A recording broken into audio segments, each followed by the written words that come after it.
Hello everyone, I'm Paul and today we're solving problem 1304. Find n unique integers sum up to 0.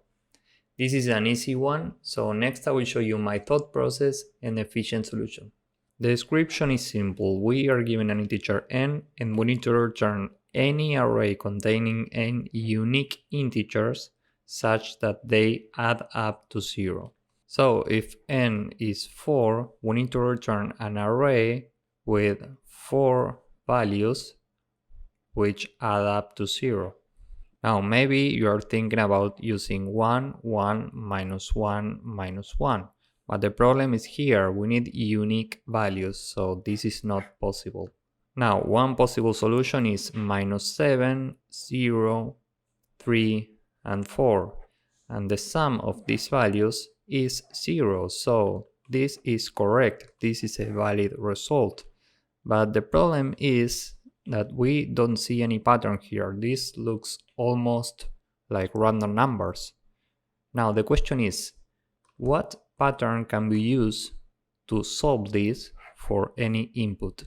Now if we are trying to find unique integers, we can run a for loop from 1 to the half of n. And 4 divided by 2 is 2. So we run a for loop from 1 to 2 included. We start from 1, and every time we are adding to the result the current value 1 and the current value in negative, in this case minus 1. This is how we ensure that we always keep a sum of 0. 1 plus minus 1 is 0. So next we are here and we do the same. We add a 2 and a minus 2. And the sum for these values is 0, so this is a valid array. We can return this. Now what happens if n is 5? 5 is an odd number. And here we are doing almost the same. We need to return an array with 5 values.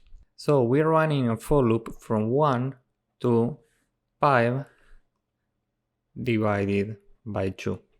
And we need to round down this value. So the result for this is 2. We start here at 1 and we do the same as before. We add 1 and minus 1. Next we are here.